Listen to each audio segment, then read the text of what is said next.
I'm so excited to say hello to everyone. This is the first Digital Humanities Virtual Hour of the summer. Hopefully this is a series that we can really have regularly over the next couple of weeks. For those that don't know me, I'm Liz Grumbach. I work as the Assistant Director of the Institute for Humanities Research here at Arizona State University, where I also lead our Digital Humanities Initiative.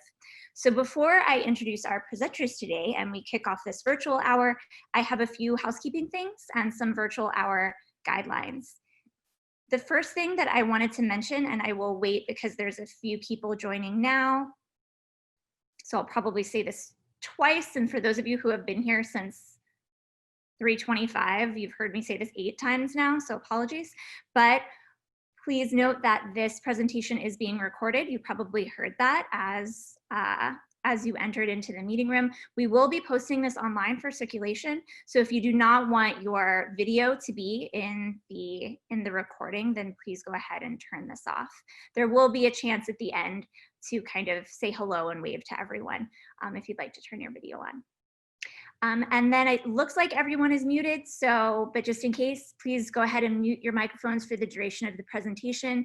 If you unmute yourself at any time, apologies, I will probably mute you again. So you will probably hear that really upsetting voice in your ear that tells you that you've been muted. But for Q&A, you can please either send your questions in through the chat, and I'll go ahead and read them off. You can raise your hand, or I think, towards the end, you can go ahead and unmute yourself, and if I need to do some moderation because of Zoom's delay, then I'll go ahead and jump in and do that. Towards the end of our virtual hour today, I'm actually also going to be putting up a Zoom poll because I want to ask our community what they want to see from these events in the future. As I mentioned at the top of this, we really want to make this a series over the summer, for at least the summer, and we want to make sure that our community is getting the kind of event that would be most beneficial for all of us. So, and finally, and I think most importantly, our Digital Humanities Coffee Hour and Happy Hours have always been a feminist and anti-racist space, which means that this applies to our virtual hour events as well. Harassment and discrimination are not tolerated in these events, and our community operates from a place of care. So I like to quote the organizing team of the Global Digital Humanities Group, actually, by saying that we assume good intentions, but we own negative effects. We support one another's work, safety, and livelihood. And with that said, and with a couple of new people joining us just now, it is an absolute pleasure to introduce you to the team behind A Journal of the Plague Year, an archive of COVID-19. And I have some introductions here. Catherine O'Donnell is Professor of History at Arizona State University.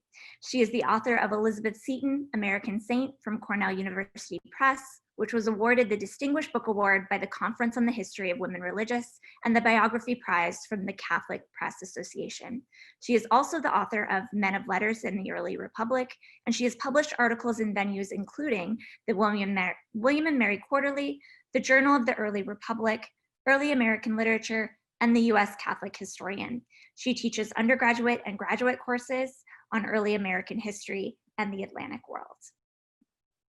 Mark Tebeau is an associate professor of public history at Arizona State University, and he has directed more than 24 digital humanities, oral history, and public history projects. Tebeau leads the development of CurateScape, a framework for mobile publishing that seeks to make open source and/or low-cost mobile tools available to scholars and curators.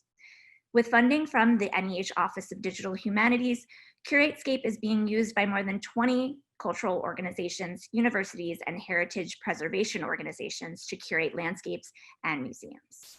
Projects include Salt River Stories, Cleveland Historical, which Tebeau co-directs, Spokane Historical, Baltimore Heritage, New Orleans Historical, Explore Kentucky, and Connecticut Communities. Please join me in, I think, silently welcoming, maybe in chat, Drs. O'Donnell and Tebeau. Thank you both for joining us today. Thank you for volunteering your time, especially to talk about your work with this community. I'm so excited to hear from you. So I'll let y'all take it away.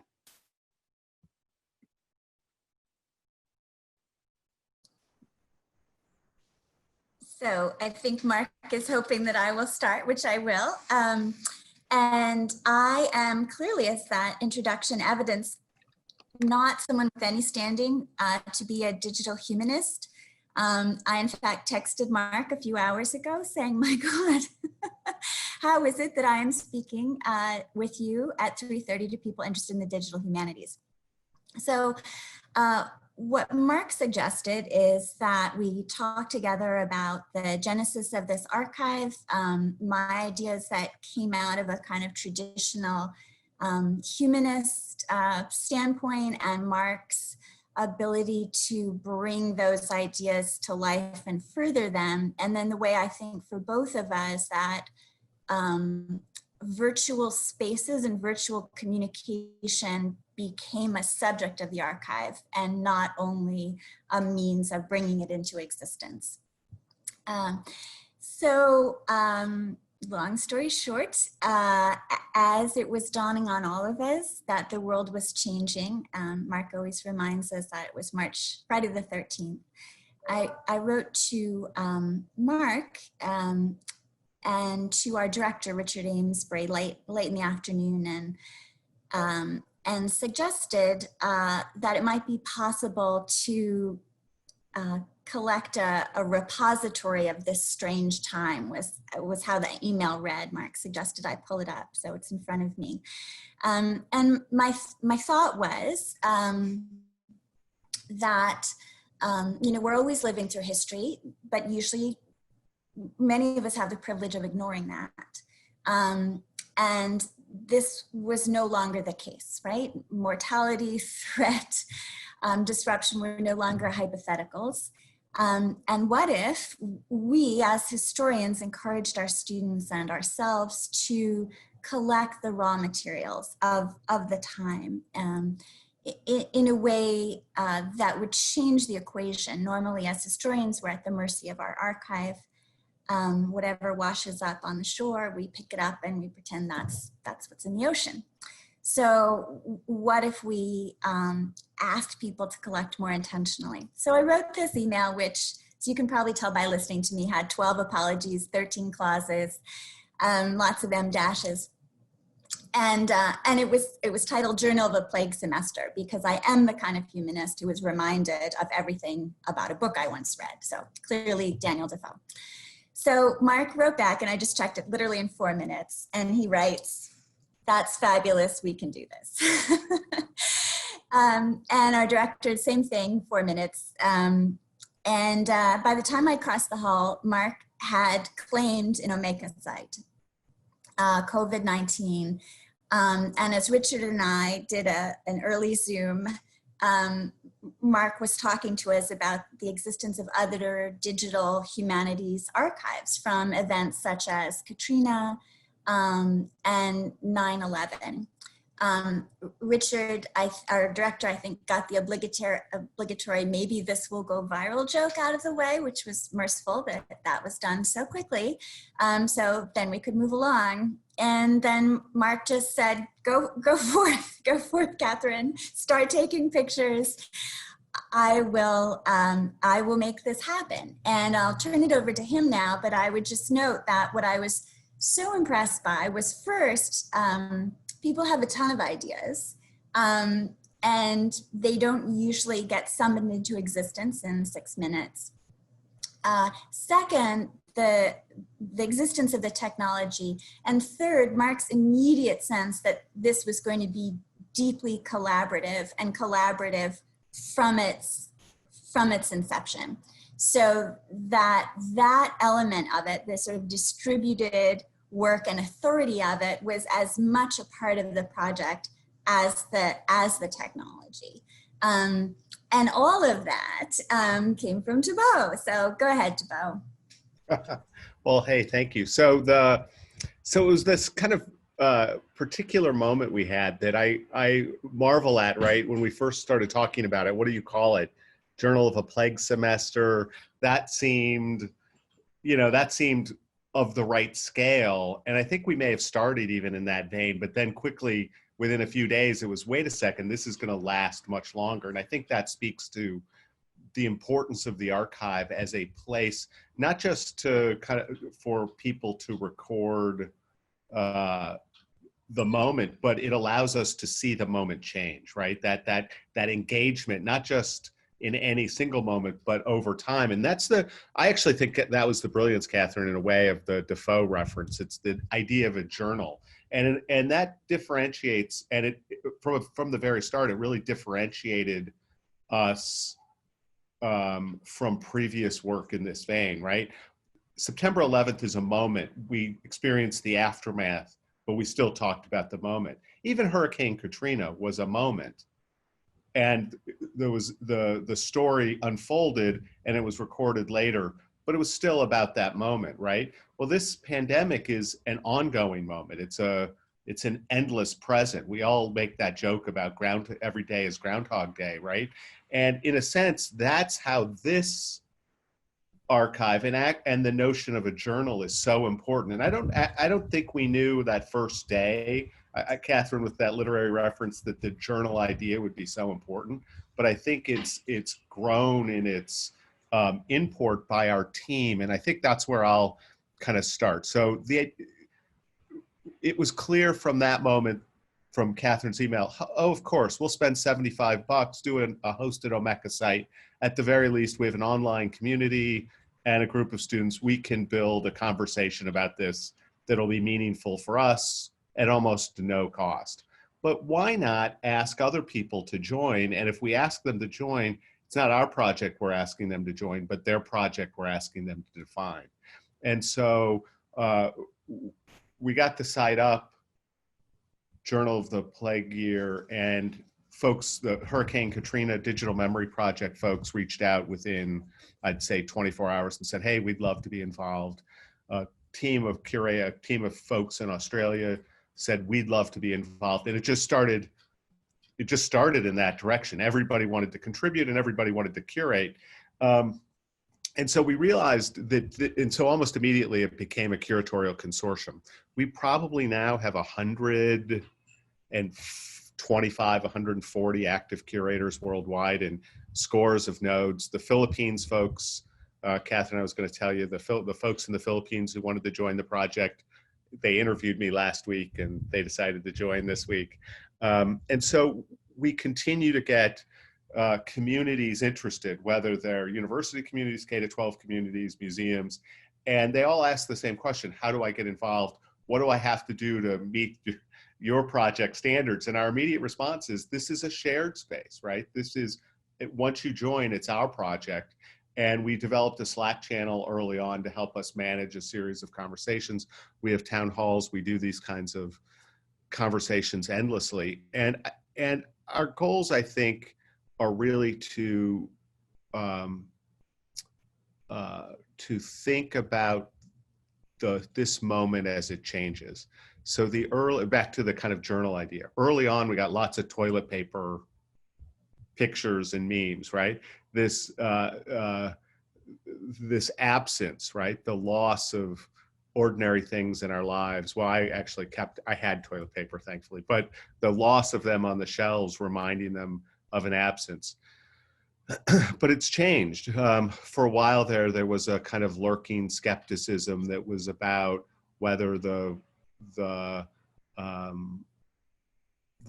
situation was as severe as it seemed to be. And now there's open political warfare. So even that process of changing, of that shift, has been documented. We have individuals now entering stories every day or every other day, so creating these kinds of longitudinal views of the crisis.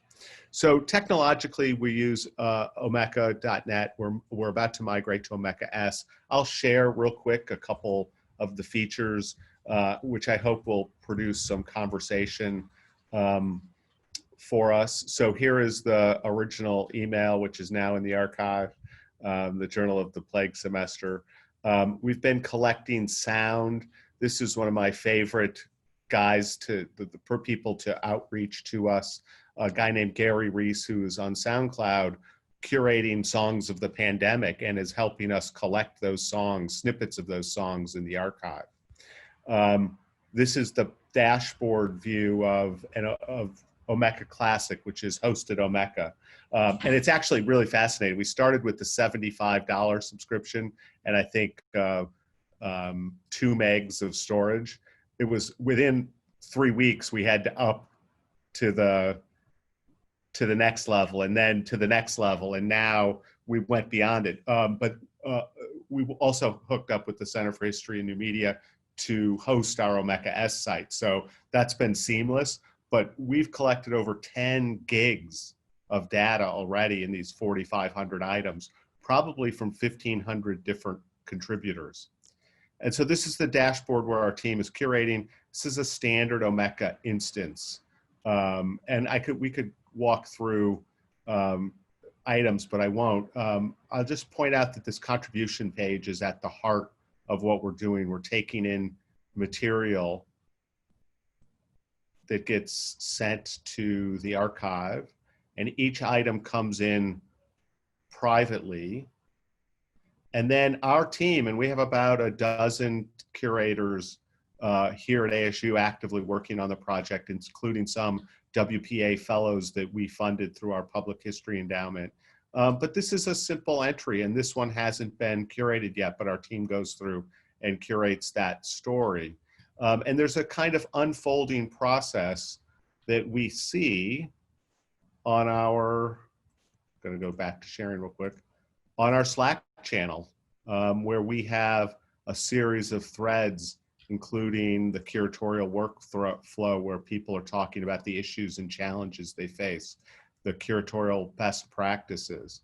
And so our next step as we go forth is to move to Omeeka S that is hosted, so we can modify it and organize it better. And here you see a kind of a more well-designed page that asks for things in a smarter way. And one of the features of the project, reflecting the kind of shared authority in the curatorial consortium, is that all of our partners are getting their own sites within the Journal of the Plague Year to help tell the story, because it works if Australians collect locally in Australia and curate the material as part of the larger process. We're building on the existing networks that people have. And so, so this is a pretty standard crowdsourcing kind of project. We're working under a Creative Commons license. We emphasize the privacy of individuals if they wish to remain private, and we're willing to take anything down if it violates copyright. And we do in our curatorial process right now something we call kind of a light touch, where we try to ingest it and make it public as quickly as possible, so that people see themselves in the archive and they're more likely to give again. But we're also building networks of metadata around the objects that create networks and paths through it that will make the kinds of connections that we think this kind of archive, one of the strengths of this kind of archive. So I'll kind of leave it there and say, we opened it with the idea that it might catch people's attention and become something they wanted to use. And we've been really delighted and surprised and actually quite overwhelmed.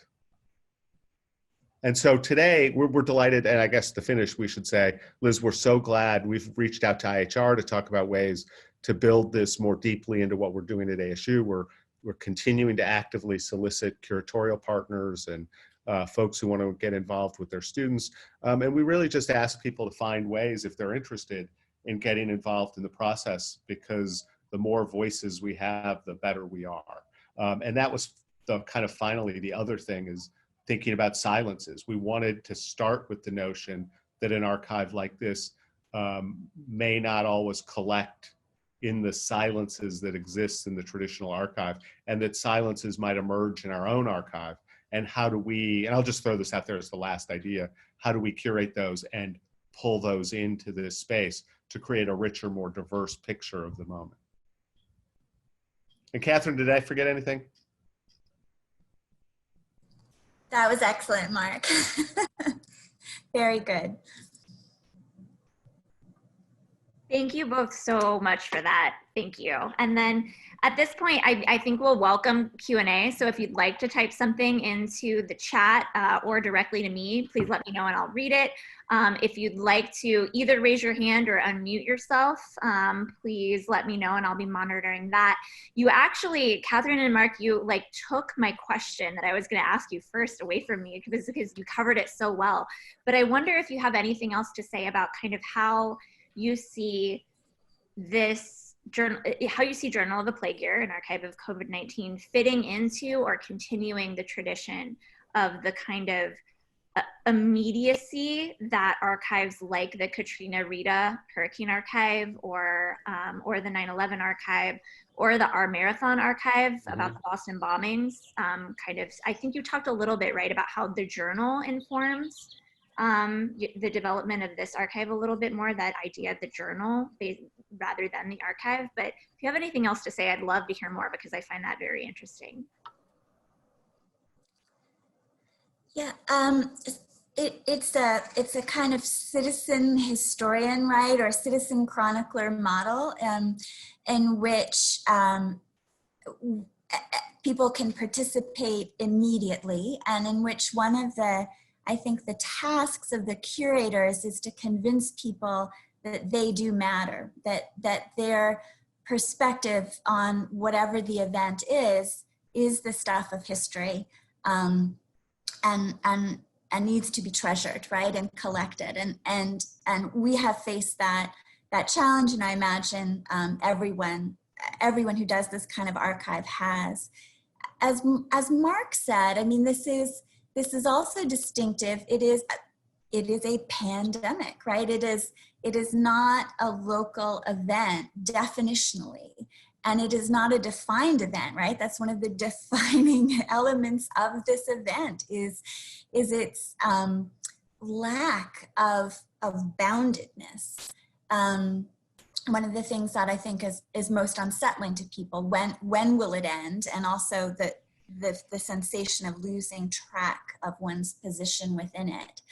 And so asking people to contribute the nothing that is going on in their day, right? Or the plague of things not there, or the sense of unease, which is not for most people, fortunately, an immediate tragedy, but an intimation of tragedy and a premonition of tragedy, or a resentment of restriction in the absence of direct tragedy.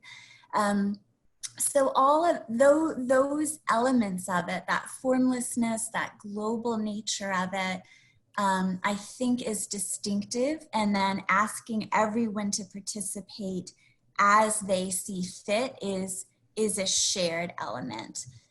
But Mark, what would you say? Well, so actually, so one of the items, I always think of the items. So one of the items that just came in, that's been, I got contacted a few weeks ago and exchanged a series of emails, and the woman who contacted the archive finally sent it in today, and it's a series of 42 photographs of her husband, a runner, in a different t-shirt for a day. And I was struck by, there's a kind of prisoner marking the walls there, right? Which is, I'm marking the passage of time because I have no other way to mark the passage of time. And I think this speaks in some ways to what it is we're curating and how it's different than those other projects, right? I see already the questions have thought about the One Orlando collection. We can talk about Boston Marathon, 9/11. And those were largely curating the objects that were brought in. Here is a photograph of, in 9/11, a street corner shrine in the city, right? We're actually curating, we realized after probably a month of going back and forth about it, not that photograph, but the photograph, how it represents the moment to our contributors, right? We're really almost doing something that's a little bit more ethnographic than the classic digital archive, because we're interested in the story around the objects as much as we are the objects themselves. So we're really curating the contribution, not the photograph, right? The metadata of the meme is less important, where it originated and when, but more about how it comes to us. How did somebody discover it? What did it mean to them? How did it help them make sense of the moment? So we're really trying to prompt people to reflect on these objects, to capture that sense. And I think, and that's the ways in which we're doing this reflect what Catherine was just saying, how the pandemic is literally quite different. So that's been a real revelation and a challenge for the project. And I saw the silences question is a great one. Silences, we don't have as many older people. I'll go ahead and just repeat for anyone that can't see the chat. I'll just say that Nella Vega Ross has asked what silences are already appearing in the archive, and apologies for interrupting you, Mark. So yeah, so I can think of two, and Catherine probably can think of others. One of the silences that we already see is that we don't have older people and their recollections. One of the most moving photographs in the archive, which I don't think the photographer allowed us to make public, is a woman taking a picture of her mother or her aunt in a nursing home through a window. And it actually makes me really emotional, because looking at that photo, you feel the sense of pain and separation, and potentially final separation of a daughter and her mother, right? But that object is unusual. We don't have a lot of people talking about that experience of being older, or of sharing the experience through the non-digital lens that older people who tend to be more at risk for death are facing. So that's one. We also don't have a lot of material from what I've called, generously called, the skeptics community. They reject, Catherine and I have talked about this a lot with the team. It's not surprising in a way, because they reject at the very core the idea that there's something, and this has grown more palpably powerful over the last 6 or 8 weeks. They reject the idea of the pandemic itself. Their protest may have been, it's not so bad. Oh wait, face masks represent freedom. We have lots of that sentiment, I think. But now it's a rejection of the pandemic itself as even occurring. So how do we deal with those kinds of contributions? Catherine, what else have we? Yeah, I mean, one thing, we have curators who I think have secured the hope of, or the promise of, first responders telling their story retrospectively. But when people are caught up, right, when sort of New York paramedics are caught up in the moment, they are not also submitting, to the archive, right? They're immersed in the moment. The question of Indigenous communities is an interesting one, because of course, not least in the Southwest, they're particularly hard hit. I think the Navajo Nation has the highest per capita rate of COVID-19 infection in the country. And we have a colleague, Denise Bates, I don't think she's here, who is collecting, she's collecting in a really careful way. So she's making sure only to use materials that she knows are public, right? So that they're from newspapers or magazines or publications that are created by Indigenous peoples and that are known to be public. And that is the correct thing to do, right? We are not authorized to do more at the moment. And yet that is also definitely once removed, right, from people in those communities doing the kind of journal uploading or video diaries that we have from some other communities.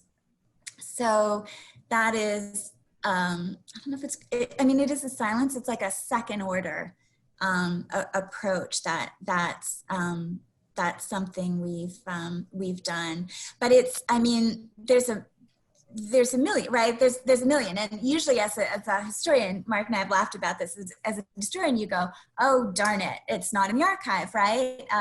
There is, I don't have the particular 18th century person that I wish existed, but that's not my fault. But here, like, it is our fault.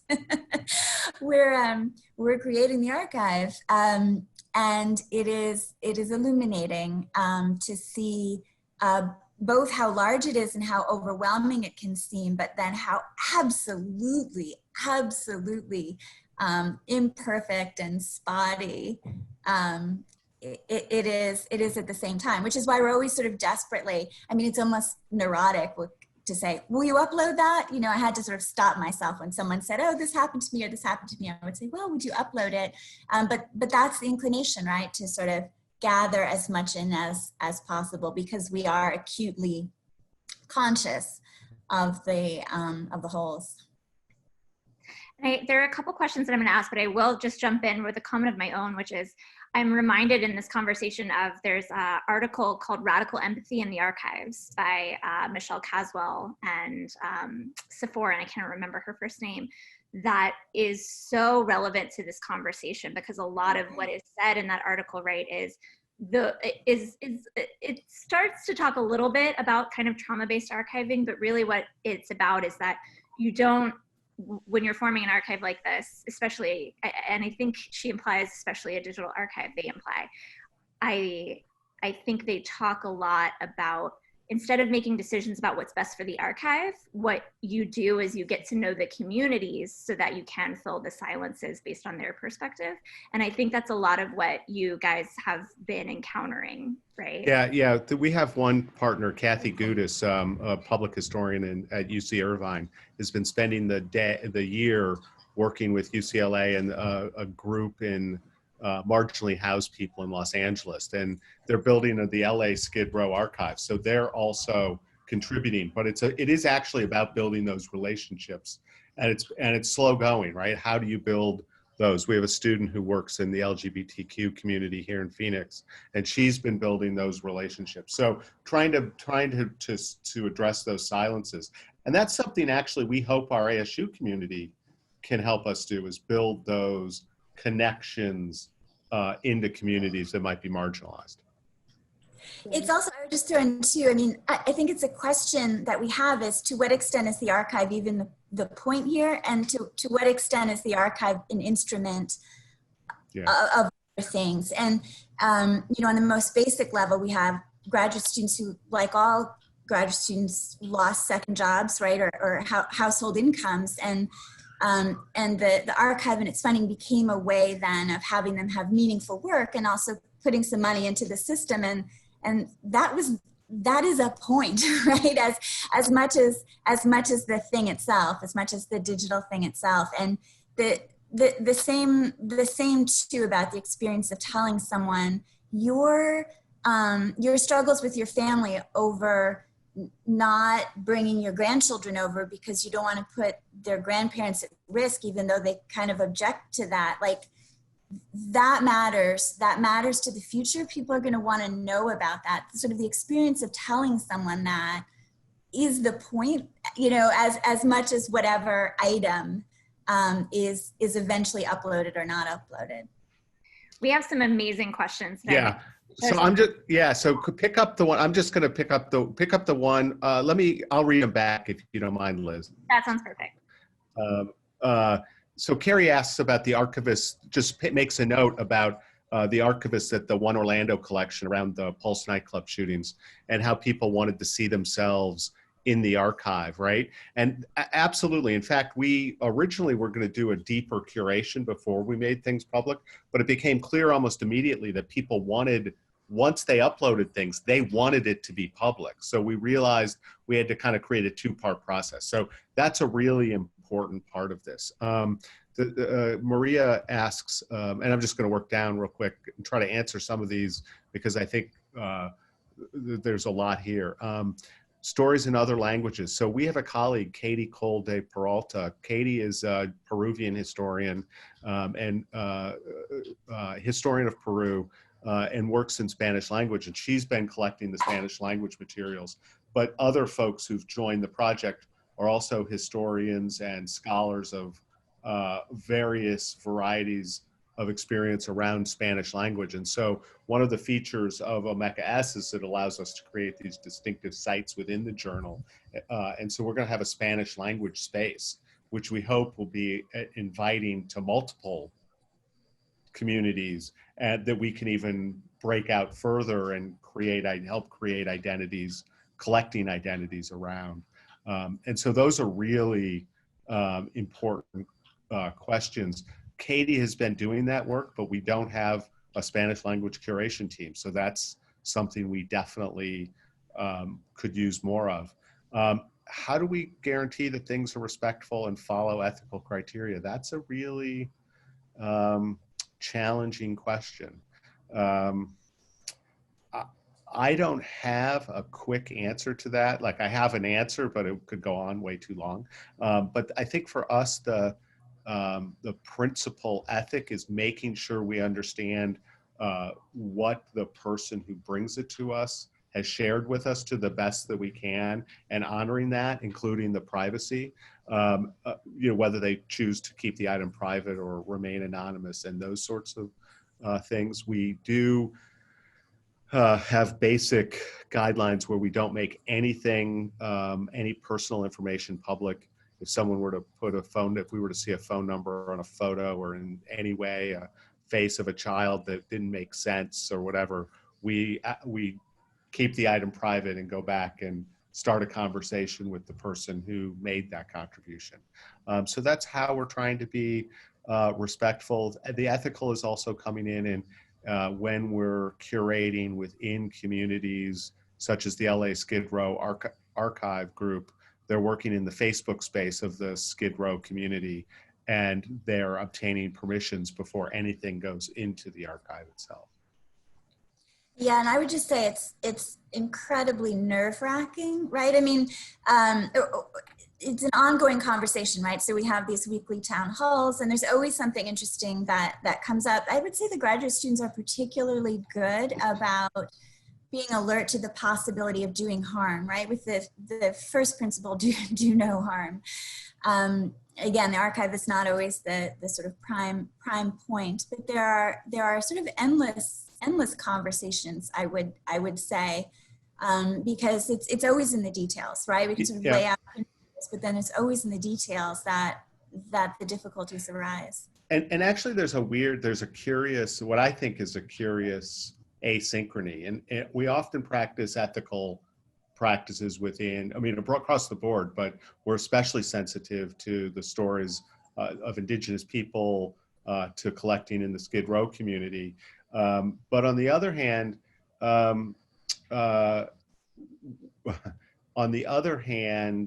in some ways, I wonder if we're not putting a damper on collecting more materials in that space, right? Because we're just not letting that material flow in quite the same way we are other kinds of materials that come in. And it's not because we're less ethical with the other materials. We're just more rigorous in applying ethics to make sure that each individual contributor in the Skid Row community is being honored and not being, and we're not enacting a power relationship. And I think we're a little less conscious of that outside of those communities. So that's an interesting thing I've noticed in our process. I'm much more comfortable working with dead people, right? I mean, the 18th century, and I pretty constantly defer, as is probably evident from this conversation. But this also opens up possibilities, right? That reading the letters of people who've turned to dust does not. So, but the obligations are enormous. Right, and so this question about the IRB that Naren asks, I think, is very important. You don't need IRB to do a project like this, it turns out, because it's a crowdsourcing an archive. There are best practices that we're following from the 9/11 to the Katrina. There actually are surprising practices. So it's generally considered an appropriate practice for, it's okay to take things from people over the age of 14. That's kind of a standard ethical practice, which surprised us, actually 13. And so when we work with K to 12, we're outlining for them the things we think that these communities should do. Make sure the students understand what they're uploading, that if they put a pin on the map, they could identify their location. So maybe not at their house or their school, but a nearby address. Finding ways to create anonymity in this space, which are our biggest concerns, is that people will somehow reveal much more than they intend about themselves, especially if they're not comfortable. And folks under probably 30 seem oblivious to these things in ways that I guess I'm not. And so we have a series of guidelines we're now telling teachers, here's what we think, here's the best practice, things we want you to follow. But in the end, we have to try to share and model, but we can't, it's hard to insist. And the balance here is not collecting versus collecting, right? If you make everybody do a 5-page legal contract with us, we'll get nothing. So how do we balance those things? That's a real challenge. And the rest of that question, if you don't mind me asking, from Naren was, how was the site put together? Was it created by one of you? So if you could talk a little bit more about how the technology, yeah. So Catherine's, when she wrote the email, that kind of light bulb went on, because Omeeka itself is a software developed out of the September 11th Digital Archive and was extended out of Katrina. So for me, who's worked with Omeeka a lot, it was like natural to turn to Omeeka. And you can either host it yourself or you can do an Omeeka.net site. And so we just wanted to get something up and running, because part of the challenge of this and what makes it exciting is that it's a process. It would have been impossible for us to predict many of the ethical challenges, much less the curatorial challenges, before we got started. And so we thought if we got it up and started collecting stuff, we would encounter those challenges and continually respond to them and make the project better. And in this way, it's a kind of classic story in the digital humanities. Digital humanities is as much about product as process, right? So we created the technology to build a process that is then informing the next migration to the technology. So it turns out we can't customize some of the forms, and we have curatorial limitations on how we treat the data. And so we're moving to Omeeka S, which allows us to do that and reflect the shared authority of the project. So we're hosting, our Center for History and New Media is hosting doing our server hosting. We're doing all the technological spin up, the coding and the managing the instance, but they're handling all the server side stuff. If I could just say, Mark has done so much work. I mean, I've done some, but this just required somebody who was willing to say, this is important, I will put things aside, I will do this, I don't really care like what happens. I mean, nobody involved in it has had any personal goal, which I think has helped, but Mark in particular really done a huge amount. And I want to share a quick look at the page. So when we look at Journal of the Plague Year and the items in it, one of the things we had to build was a resource template to handle all of the objects, right? So this form, which is a pretty standard kind of archival form, whether you're working in Omeeka or other